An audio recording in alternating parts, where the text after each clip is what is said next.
우리 장관님 수고가 많으십니다. 네.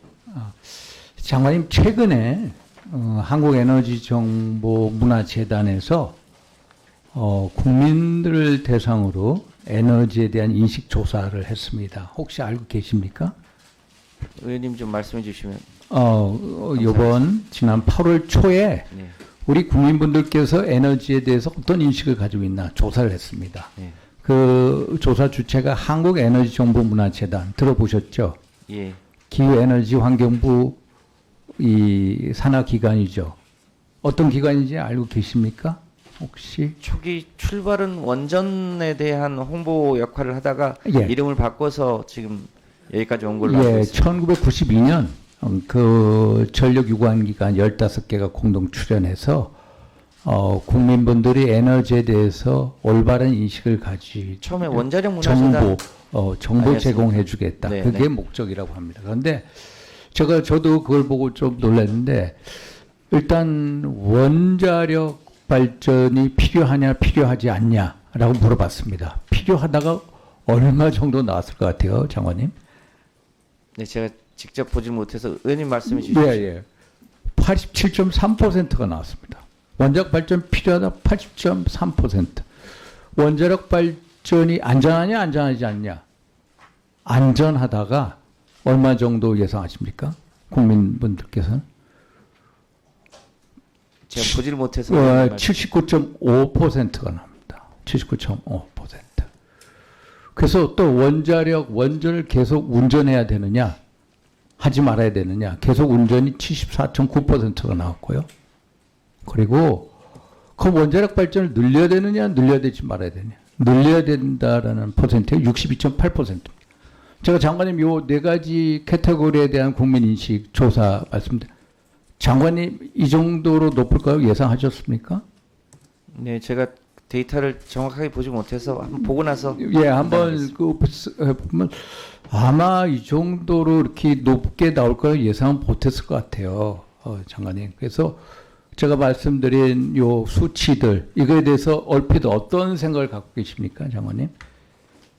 네, 우리 사회가 특히 기후 위기에 대응하기 위해서 소위 무탄소 전원을 어떻게 해야 되는지, 예. 특히 원전에 대해서도 이제 후쿠시마 사고가 났을 때는 굉장히 걱정들 많이 했는데 최근에는 예. 기후 위기 문제가 워낙 심각해져서 예. 원전도 안전하게 관리하면서 사용하는 게 좋겠다고 하는 국민 인식이 확대되고 있다는 사실을 알고 있습니다. 예. 근데 원전에 대해서 현재 우리 네. 어떤 대한민국 원전 전체 발전량이 한 32% 차지하지 않습니까? 네. 그거에 대해서 필요성이나 안전성에 대해서 국민분들은 대단히 안도하고 있다. 수치가 높다는 겁니다. 그런데 사실 저는 우리 장관님 하면은 탈원전주의자라고 알고 있습니다. 맞습니까? 제가 어느 언론에서도 얘기했습니다만 예. 탈원전주의자가 아니라 탈탄소주의자. 탈탄소주의자. 그런데 네. 장관님께서 예전에 구청장 하실 때 또 장관 지명 전에 하셨던 말씀을 보면은 완전 탈원전주의자로 보입니다. 구청장 시절에는 예를 들어서 원전, 발전, 건설 더 이상 하지 말자라고 하셨고 또 한 2년 전에 민주당 정책위장 하실 때는 원전에 대해서 위험하다. 재생에너지 분류가 안 되니까 이런 식으로 가다가는 결국에는 드라마 오징어 게임에서처럼 모두가 죽는 현실이 온다. 또 작년에도 보면은 원전 중심의 에너지 정책, 이거는 세계적 추세가 아니다. 국가 경제 망치게 할 거다라고 말씀하셨어요.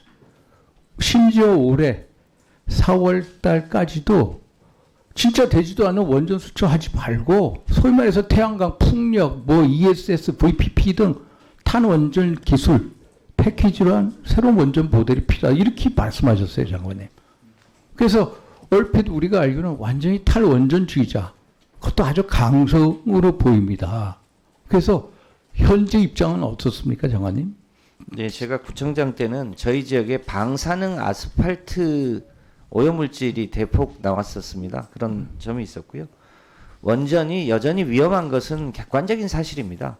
그래서 원전이 99.99% 안전하더라도 그 0.001% 때문에 원전의 위험성은 하는 것이 적절하고요.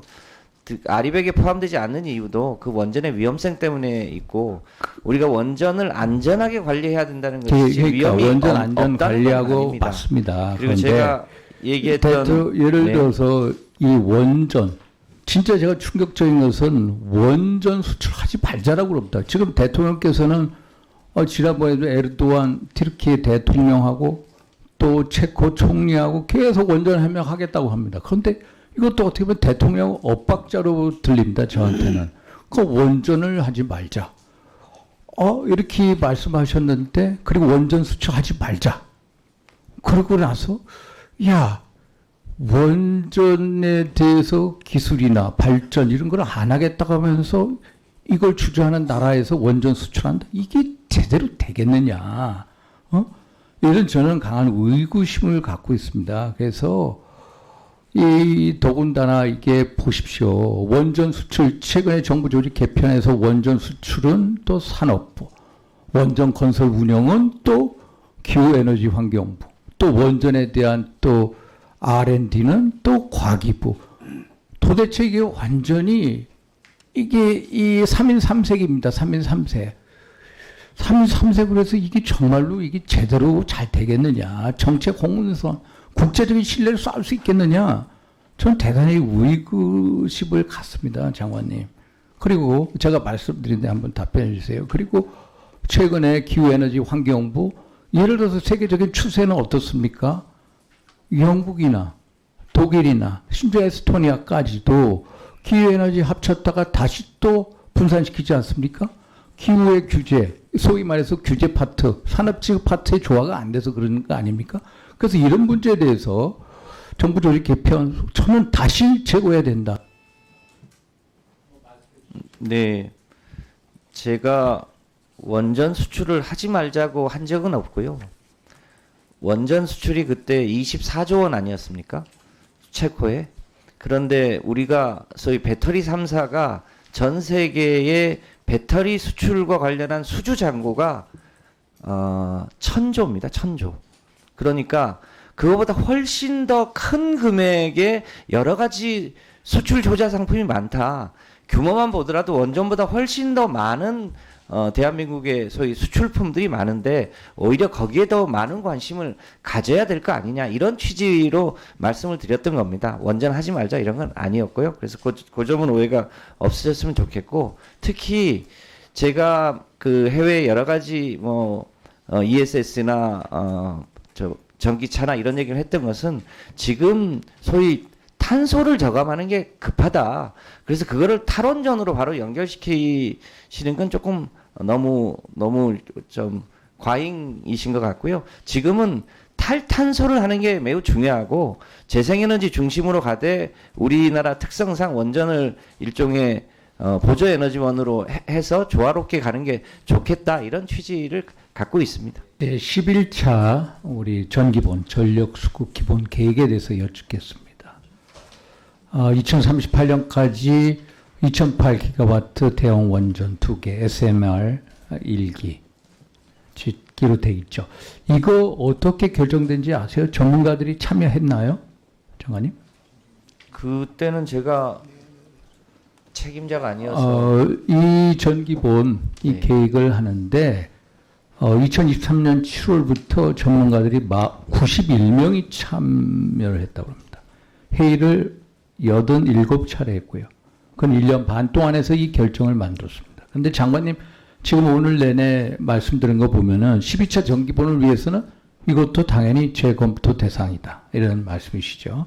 그거는 꼭 백지화도 할 수 있다. 이런 식인데 산업부 장관 김정관 장관께서는 어떤 입장인지 아시죠? 어떻습니까? 전기본에 대해서 11차? 저도 11차 전기본에 대해서 존중합니다. 그러니까 존중한데 다만 12차 전기본에서 예를 들어서 그 원전 지을 장소가 없다든지 아니 그러니까 원전 지을 그럴 수 있지 장소는 않습니까? 계속해서 나오고 있고요. 그러니까 그래서 그런 것 등등을 고려해서 다시 결정하겠다는 재검토하겠다는 그 발언이 김정관 장관하고는 뉘앙스가 완전히 다르다는 거예요. 두산 에너빌리티 출신의 김정관 장관은 당연히 이걸 해야 된다는 거고, 우리 장관님께서는 아니다, 재검토해서 바뀔 수 있다, 이런 뉘앙스예요. 그러면 대통령 입장은 뭡니까? 대통령님은 지난번 100일 기자회견 때 그거 신청할 때가 있겠냐 이렇게 말씀하셨. 그러니까 대통령은 뭐냐면 결국 백지화시키겠다는 거 아니 아닙니까? 신청할 때가 있겠냐 이렇게 대통령은 말씀하신 아니 건데. 원전 하나 치는데 근데 10원이 그거는 걸리니까 예를 들어서 신청할 때가 있다면 원전 하나 전제도 있을 하나 수 하는데 있고. 한 7, 8년 걸린다고 합니다. 그리고 네. 태양광 풍력 1, 2열명을 하겠다. 결국은 그런 쪽으로 방향 선회하겠다. 저는요. 이 정부는 어떻게 3인 3색입니까? 대통령 말 따르고 장관들 말 따르고 장관들도 부처를 따르고 이래서 11차 전기본 계획이 이행이 되겠느냐 강한 의구심을 갖고 있고요. 이걸 이따 말씀 주시고 아시다시피 지금 AI 시대 아닙니까? 최첨단 반도체 시대입니다. 지금 이재명 정부가 뭐 하고 지금 내놓은 게 AI 3대 강국을 만들겠다고 합니다. AI 3대 강국은 뭡니까? 미국, 중국 따라가겠다는데 미국 한번 보십시오. 제가 미국 뉴스 뜨면 아예 뭐 스타게이트 만든다고. 스타게이트 뭔지 아십니까, 장관님 혹시? 네, 알고 있습니다. 스타게이트, 오픈 AI, 뭐 마이크로소프트, 뭐 오라클에서 5천억 달러 대형 AI 데이터 센터만. 미국에 지금 원전이 몇 기 있는지 아십니까? 90개인가 있지 네, 않습니까? 94기 정도 작동하고 있고요. 그래서 2050년까지 300기를 더 만든다고 합니다. 중국은요, 이거에 대항해서 AI 데이터 뭐 아일랜드를 안위성에다 만든다고 하거든요. 여기는 원전이 몇 기라고 보십니까? 중국은 재생에너지 비중이 훨씬 높은 걸로 알고 있습니다. 57기에다가요. 여기도 원전 발전이요. 석탄하고 여기 석탄 발전이 많죠. 원전하고 지금 28기를 만들고 있습니다. 그런데 우리는 재생에너지는 500기가를 하고 있습니다. AI 반도체 이쪽에 주안점을 두고 최첨단 펀드도 만들고 150조를 만들고 한다고 하는데 오히려 미국하고 중국하고 거꾸로 가요. 그래서 저는 이런 식으로 재생에너지 중심으로 가면은 결국에는 전기요금 대폭 인상은 불가피하다. 그럼 이거에 대해서 한번 시뮬레이션 한 게 있습니까, 장관님? 네, 여러 가지 경로로 하고 있습니다. 그러면 시뮬레이션 한 걸 한번 국민께 말씀을 주시고 한번 설득을 시켜 주십시오. 네. 한번 설득이 되는지 안 되는지. 그래서 저는 기본적으로 뭐 댐 문제, 또 원전 문제, 이게 너무 어떤 이념적인 관념론 쪽에서 생각하는 게 아닌가. 이재명 정부는 실용적인 정부, 시장주의 정부라고 하는데 어떻게 나오는 정책 적석이 전부 다 관념론 쪽에 이런 생각을 갖고 있나. 이게 너무나도 안타까워서 말씀을 드린 거예요. 그래서 11차 전기본 계획은 저는 김정관 장관의 그 입장이 가장 옳다. 이게 AI 반도체 최첨단 시대에 맞는 소위 말해서 AI 3대 강국을 만들기 위한 기본적인 필요 조건이다. 라고 생각을 합니다. 그래서 장관님께서 한번 입장을 얘기해 주십시오. 네, 그것을 가장 상징적으로 보여줬던 게 지난 유엔 총회 때 이재명 대통령이 참석해서 세계 최대 투자회사인 블랙락의 CEO와 대통령님이 한 손에는 AI, 한 손에는 재생에너지 이렇게 해서 MOU를 맺지 않았습니까? 그러니까 AI 때문에 전력이 늘어나는 것을 원전으로 한다는 게 아니라 재생에너지로 하자는 게 세계적인 추세입니다. 거듭 말씀드립니다만 이 원전과 재생에너지가 서로 뭐 제로섬 게임을 하는 시대는 아니고요. 지금은 빨리 탄소를 제거하는 게 중요해서 이 석탄 발전소를 대신한 재생에너지를 늘리겠다는 거고요. 이재명 대통령이 지난번에 말씀하신 것은 실용적인 정부가 10년, 15년 후에 원전 지어지는 게 중요한 게 아니라 지금 당장 할 수 있는 재생에너지를 늘리자고 하는데 초점이 있었고요. 그 과정에서 추가로 원전 신규로 하겠다는 데가 있겠냐 이렇게 말씀하신 거 정도입니다. 그러니까 11차 정기본에 따라서 원전을 추가로 하겠다고 있는 데가 있으면 그걸 12차 정기본에 적절히 반영하면 될 거다라고 판단합니다. 장관님, 장시간 수고 많으시고 네. 짧게 여쭙겠습니다. 다음 달에 유엔 기후 변화 협약 당사국 총회 브라질에서 있지 않습니까? 네. 그러면은 우리가 2035년 NDC 감축 목표를 제출해야 되죠. 네. 지금 나와 있는 안이 48, 53, 61, 67 네 안이죠. 65입니다. 65입니까? 네. 65는 시민단체에서 주장하는 안이죠. 지구에게 남아있는 탄소 잔여 예. 추계에 기초해서 한국이 책임 있게 해야 될 목표치라고 아, 분석돼서 65가. 네. 아, 그러면 기후변화 정부 간 협의체에서는 61을 권고하고 있죠. 그렇습니다. 그러면 장관이 우리 산업계하고도 이 문제를 가지고 계속 논의를 하고 계십니까? 예, 산업계하고도 협의하고 산업부하고도 협의하고 있습니다. 협의하고 계세요. 그러면은 기술, 이제 소위 말해서 감축 기술, 아니면은 이제 이 자금 문제가 충분하지 않은 상태 하에서 이런 식의 어떤 NDC 감축 목표를 무리하게 올리는 것에 대해서 대단히 우려를 하고 있지 않습니까? 뭐 산업 경쟁력, 이 어떤 저해한다. 그 산업계에서는 어느 정도를 이렇게 받을 것 같습니까? 그게 입장이 좀 다른데 뭐 예. 잘 아시겠습니다만 의원님도 최근에 중국 가보시면 한 해가 다르게 녹색 산업을 확대하고 있고 전 세계의 제조업 분야에 특히 녹색 산업의 이 시장 지배력이 너무 빠르게 높아가고 있어서 예. 저희가 조금만 멈춰서면 사실상 국제 경쟁력을 잃는 문제가 한편으로 있는 겁니다. 그래서 그런 문제는 어떻게 대응할 거냐 이런 걸 다 함께 포함해서 검토해야 됩니다. 그러면은 장관님 문제가 있습니다. 유엔 이 국가들 보면은 이제 이 감축을 오히려 늦추고 있고 또 트럼프 행정부는 파리 협약을 또 재탈퇴를 하지 않았습니까? 이런 게 우리 이 결정하는데 영향을 미칩니까?